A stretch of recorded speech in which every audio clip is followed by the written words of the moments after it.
আসসালামু আলাইকুম। আজকে আমি দুন্দুল দিয়ে আলু দিয়ে রুই মাছ দিয়ে রান্না করে নেব। তো আমি প্রথমে এখানে একটি বাটি নিয়েছি, তার ভিতরে একটু লবণ, একটু হলুদের গুঁড়া, মরিচের গুঁড়া, ধনিয়ার গুঁড়া দিয়ে আমি এগুলো একসাথে মিক্স করে নেব। এগুলো একসাথে মিক্স করে তার ভিতরে আমি একটু রসুন বাটা দিয়ে দেব। রসুন বাটা দিয়ে আমি সব একসাথে মিক্স করে আমি এখন মাছটাকে একদম ভালোভাবে মাখিয়ে নেব। তো মাছটা মাখা হয়ে গেলে আমি একটি কড়াইতে তেল নিয়েছি। তেলটা একটু গরম হয়ে আসলে আমি সব মাছগুলো দিয়ে দেব। মাছগুলো এক পিঠ ভাজা হয়ে গেলে আমি অপর পিঠ উল্টিয়ে দেব। আমি একটু হালকা ভেজে নিয়েছি মাছ, কারণ বেশি ভাজলে আমার কাছে বেশি একটা ভালো লাগে না, তাই আমি একটু হালকা ভেজে নিয়েছি। এখন আমি একটি কড়াই নিয়েছি, কড়াইয়ের মধ্যে আমি তেল দিয়ে দিয়েছি, সাথে পেঁয়াজ কুচি, হলুদের গুঁড়া, মরিচের গুঁড়া, লবণ পরিমাণ মতো দিয়ে রসুন বাটা আমি এখন মশলাটাকে কষিয়ে নেব। তার মাঝে আমি আপনাদের একটা কথা বলি, আমার চ্যানেলটা নতুন, তো আপনাদের যদি ভালো লেগে থাকে আমার চ্যানেলটা অবশ্যই সাবস্ক্রাইব করে দিয়ে পাশে থাকবেন। আপনাদের সাবস্ক্রাইব পেয়ে, ভালোবাসা পেয়ে আমি হয়তো আরও সামনের দিকে এগিয়ে যেতে পারবো। আমি এখন পর্যন্ত ততটা ভালো পারি না, তো ক্ষমার দৃষ্টিতে দেখবেন। যেহেতু আমার চ্যানেল নতুন, আমি নতুন ভিডিও দিচ্ছি, তাই আমার ভুল ত্রুটি হলে ক্ষমার দৃষ্টিতে দেখে আমার চ্যানেলটা সাবস্ক্রাইব করে দেবেন। তো আমি এখন এই মশলা কষানো হয়ে গিয়েছে, এর ভিতরে আমি মাছ দিয়ে দিয়েছি। মাছ উল্টিয়ে পাল্টিয়ে ভালোভাবে মাছটাকেও আমি কষিয়ে নেব। তো আমি হালকা মাছটাকে একটু কষানোর পর আরেকটু পানি দিয়ে আমি মাছটাকে আরেকটু ভালোভাবে কষিয়ে নেব। তো সামান্য একটু পানি আমি এখানে দিয়ে দিয়েছি, দিয়ে আমি সারাদিন ডাকে দিয়ে দিয়েছি।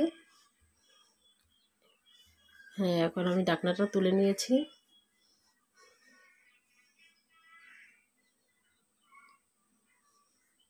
আমার মাছটা এখানে কষানো হয়ে গিয়েছে। আমি এর ভিতরে আলু কাটা এবং কাঁঠালের বিচি দিয়ে দেব। দিয়ে আমি তার সাথে একটু মাছের সাথে একটু কষিয়ে নেব। যেহেতু আমি দুন্দুল দিয়ে রান্না করব, তো দুন্দুল সেদ্ধ হতে কম সময় লাগে, এর জন্য আমি আলু কাঁঠালের বিচি একটু সেদ্ধ হতে সময় লাগে, তাই আমি আগে দিয়ে দিয়েছি। দিয়ে আমি একটু পানি দিয়ে আমি এখন এগুলো সেদ্ধ হওয়া পর্যন্ত ঢেকে রাখবো। তো ঢাকা আমার সেদ্ধ হয়ে গেছে। এখন আমি এক পাশ দিয়ে মাছগুলো তুলে নিব। যেহেতু তরকারি দিলে একসাথে মাছ নাড়াচাড়া করতে কষ্ট হয়, আর তাছাড়া মাছও ভেঙে যায়, এর জন্য আমি মাছগুলোকে তুলে তার ভিতরে আমি দুন্দুল কাটা দিয়ে দেব। এই যে আমি দুন্দুল আগে থেকে কুটে ধুয়ে রেখেছি। এখন আমি এগুলো দিয়ে ভালোভাবে উল্টিয়ে পাল্টে নেড়ে নেব।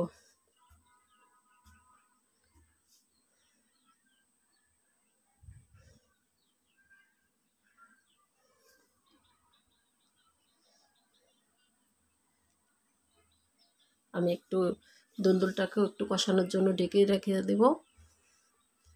তো এই যে দুন্দুল থেকে আমার একটু পানি ছেড়ে দিয়েছে, দুন্দুলটা প্রায় কষে আসছে, তো পানিও ছেড়ে দিয়েছে।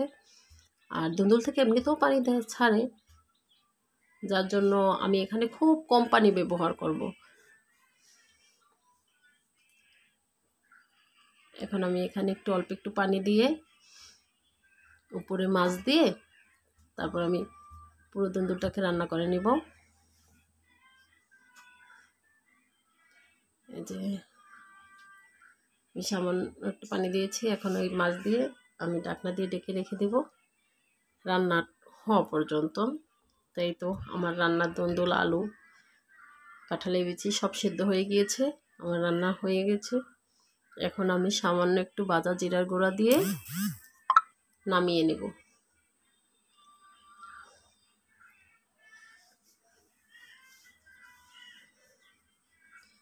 এভাবে মাছ দিয়ে, দুন্দুল দিয়ে, আলু দিয়ে রান্না করলে সাথে কাঁঠালের বিচি দিলে খুব ভালো লাগে, তরকারিটা একটু মিষ্টি মিষ্টি লাগে। এই তো আমার রান্না হয়ে গেছে। ধন্যবাদ সবাইকে।